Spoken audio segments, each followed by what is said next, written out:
Guess who's back? Back again. It's me, bitch. And I have a new coloring book and a new story. So lots of exciting stuff to take place here tonight. Welcome back, my friends. It's another episode of Crayons and Crimes. I'm Tori. If you haven't watched my first video, I'm pretty new to this. This is just a channel where I come on here, we gab like we're old friends. We color a picture and talk about a true crime case that, I don't know, I've been thinking about, or maybe somebody's said once, hey, you should do this. So I'm here for it. So today's episode is a special requested case from one of my very best friend's moms. Hey Linda, how you doing? I love and miss you. Hope you're doing well. Today is actually going to be about the Dolly Madison bakery murders. This occurred in Great Bend, Kansas, so that's about like 30 minutes north of where I grew up. This case, like, I really didn't know a whole lot about it, but when I tell you that my eyebrows were fused to my forehead because of how many times I was what the fucking while researching this, like, it's actually kind of insane. I am going to do things a little bit different today. I'm going to try to figure out, Grandma Tori's going to try to figure out how to use technology, and I'm going to insert some pictures of, like, the areas I'm talking about and just some of the stuff that occurs here, I think. I don't know. My background is very boring right now. I don't know what to do with it because I'm very indecisive. So if you guys have any suggestions, please let me know below. Otherwise, let's get colorful and creepy again, shall we? So to preface this case, what really blows my mind about it is that it is unsolved. Unsolved. Like, this crime was heinous and it was brazen. It's unsolved. So just stay tuned because I'm going to cover some of the details on it. So here we go. All right. I can't decide what colors I'm going to do today, so I guess just bear with me. Okay, so Great Bend, Kansas. Oh man, what a town. I've been there many a times in my life. And when I tell you it's a small town, it's bigger than the town I grew up in, but much smaller than some of the bigger cities in Kansas.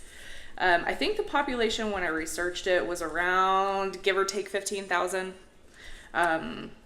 Don't quote me on that, but it's pretty close from what I could gather. So that's just what we going with today. This occurred in 2002 on September the 4th.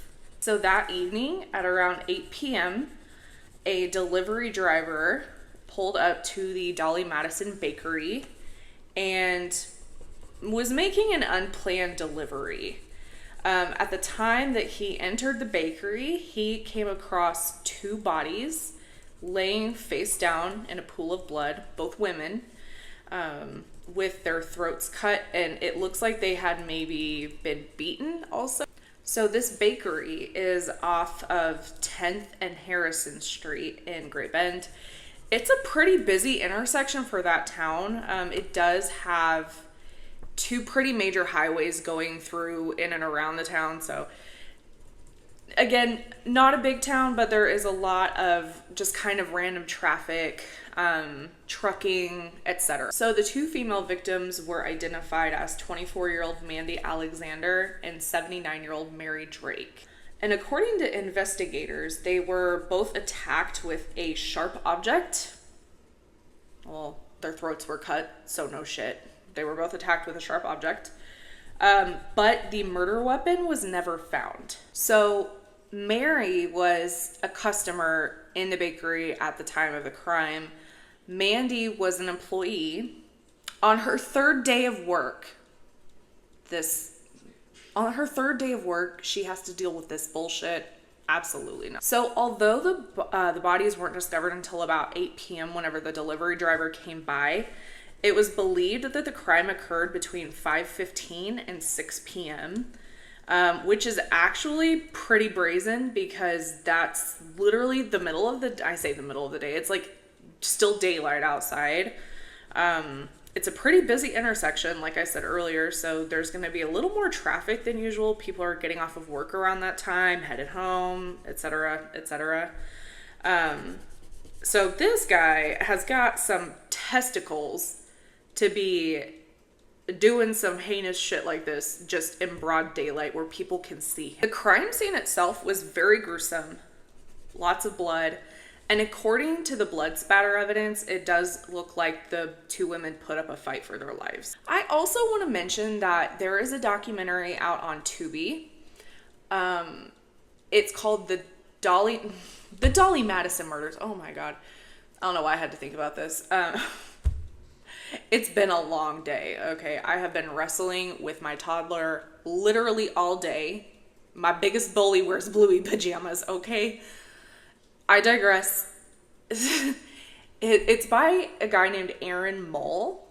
He does a wonderful job. Like, this documentary is so well made and just really does a great job of advocating for the victims' families and stating the facts. So some of this stuff I am gonna actually leave out because I want you to go watch this documentary. He also has a YouTube channel and he does like a 2-hour long deep dive and really goes through everything. So I'm gonna link his YouTube channel below, or maybe just the video.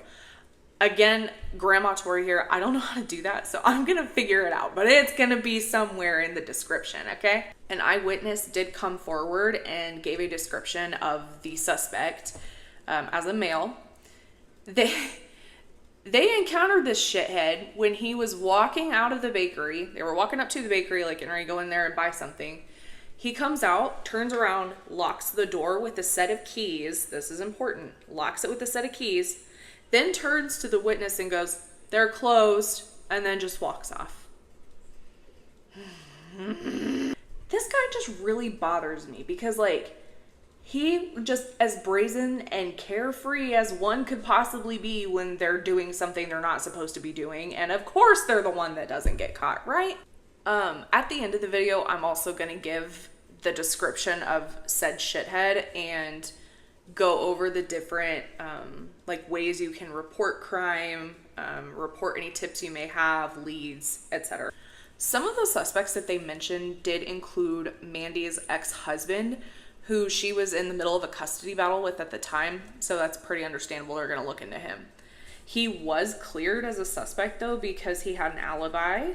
He was in jail at the time that this occurred, so was not him physically. Also, I just want to add like a quick little disclaimer because I just realized that I did not say it in my last video, and I also did not say it in the beginning of this video, or have not said it thus far. I do tend to cuss. So I'm sorry. I can't change who I am as a person. I'm a good human who just says fuck a lot. Okay? Let's just skip past that. If you don't like it, just plug your ears. I love you anyway. So another theory that they have discussed with this is that Mandy may have been targeted by a former acquaintance of hers. She did have a little bit of a history. Former drug use was insinuated, but I don't know for certain, and nobody came right out and said it. But Great Bend does have a little bit of an underbelly with some meth use, meth production, you know, typical Kansas things, okay? But at the time, she was on the straight and narrow and had gotten to a point where she was straightening everything out. By no means does this mean that she deserved anything that happened to her. I do not care who you are, where you come from, what you do. Nobody deserves to die like this. So the most promising lead that they have was a man matching the description given by the eyewitness, staying at the motel next door to the bakery. This motel, I think it was like I think it's the Travel Lodge. I don't know for sure, but not the Hilton. Okay, not the Hilton. So one part of the description, I'm gonna give the full description at the end, but one of the main characteristics about him, sorry, I've got a hair in my face. One of the main characteristics about him was that he had light brown or blonde hair that was about collar length. This man that was reported to be staying at the motel next door, again, matched the description, hair and everything. The next day at checkout, he was reported to have a shaved head. That's not a red flag. Just, long hair one day, that took some dedication. And then the next day, gone. Gone. Like, just flowers in the wind. Gone. So, in his motel room, let me make that clear. In his motel room, they did find a trash can full of hair. That's not something you would see every day. Now, I can't figure out if it was like the police that searched the room, found it, and then collected as evidence. I don't know that. I can't figure out if it was the police that found it or if it was just like the sweet little cleaning lady that's like, here, I'm just going to get you some fresh towels, and then like finds a trash can full of hair. I don't know. I also don't know if it was taken into evidence. So I guess more to come on that. That's another thing I did find in a lot of the research that I did was that the crime scene wasn't maybe processed the way that it should have been, or maybe some protocols weren't followed, or certain things weren't taken into evidence. I don't know if that's the case. That's just what I've read. That's just what I've heard. I mean, that might be the case. In fact, in the documentary, they do kind of like a verbal review of some of the crime scene photos. Some of the stuff that should have been collected as evidence was not collected as evidence. That was backed up by the photos of the people that came and cleaned up the crime scene. There was some DNA collected at the crime scene.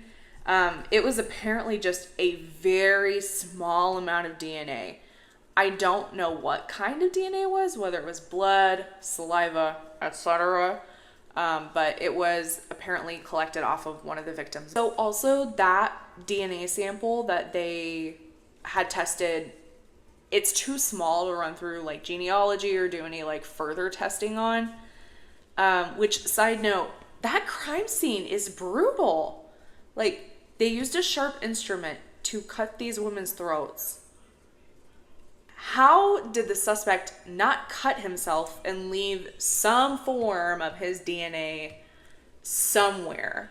They did say, I think it was in the documentary that Aaron did, but they did say that they believe the suspect took some time after the crime to clean up in the bathroom because there was blood in and around the faucets on the sink. Also, apparently, the victims' families were not called or notified about this particular evidence coming out until the KBI did a press conference about the case in front of the family. So that's how they found out. They found out because they held a press conference, the KBI, and was like, yep, we have a DNA sample and it matches that of an unknown male, but we don't know anything else.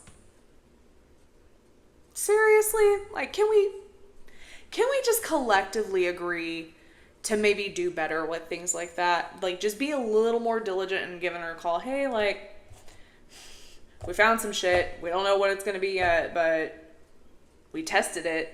Kind of. Right? Like, I would be irate. So I totally understand the family's frustration. So while the murder is still unsolved, there's also no clear motive as to why this even took place. According to investigators, Mary's wallet or purse was still on the counter, and very little money was taken from the store. So I do kind of want to wrap this up by saying something about each of the victims and just kind of giving a description of what they were like before this happened. Mandy was a loving mother of 2 girls and was described by her niece as being, quote, bubbly and happy-go-lucky. Mary was also a loving mother to 3 sons and a devoted grandmother. She's remembered by her grandchildren as being, quote, fiercely independent, end quote, and raised her children by herself after she was divorced earlier on. She regularly let her grandchildren stay the night, where she let them watch Saturday Night Live and provided plenty of popcorn and Pepsi. These women deserve justice, and their families deserve justice, peace, and closure. So this really needs to be looked into some more. Okay, so for the description of the suspect, pay close attention. I'm watching you. Pay close attention. It is described as being a Caucasian male between the height of 6'1", 6'2", roughly 175 pounds. At the time, he had a slight beard and had, well, may have had, when the eyewitness saw him, he had collar length, light brown or blonde hair, may or may not have been shaved. Obviously, it's been 20-something years, so that's probably changed since then. The reported age was roughly between 30 to 35 at the time of the crime. So now they would likely be in their mid-50s.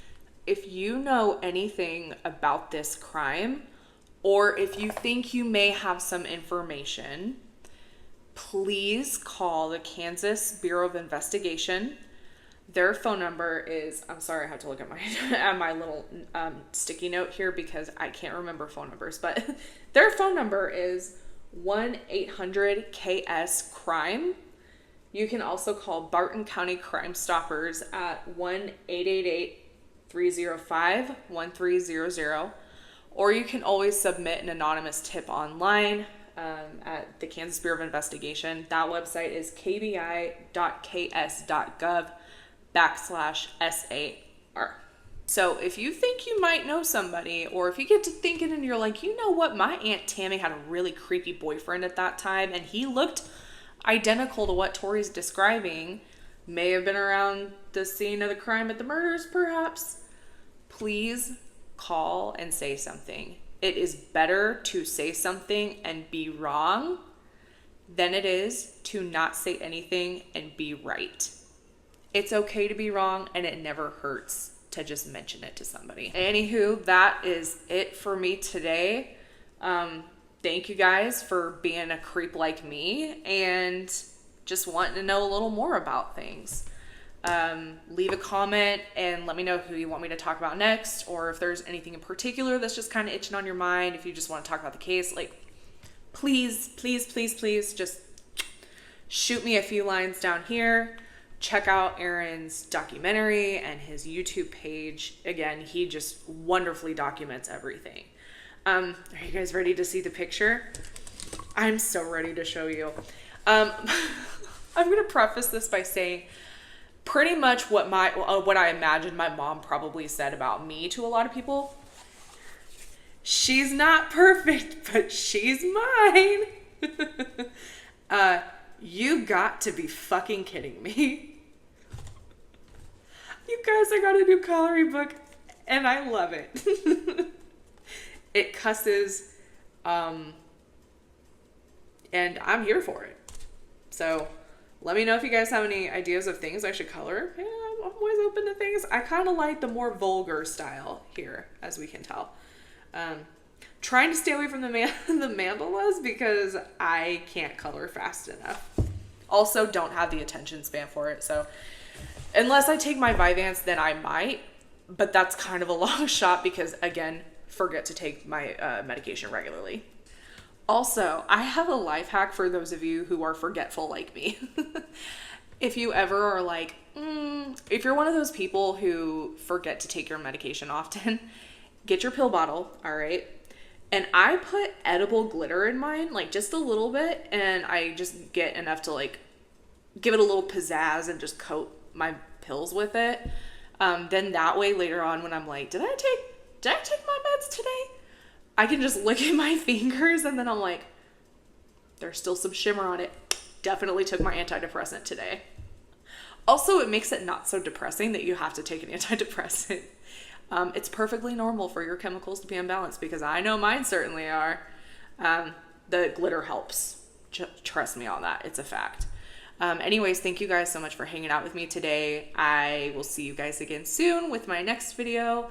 Again, like and subscribe just like every other YouTuber says. I wouldn't call myself that, but definitely do that. And then also just shoot me a comment on who you want me to talk about next. We're going to kick it again here soon. Bye.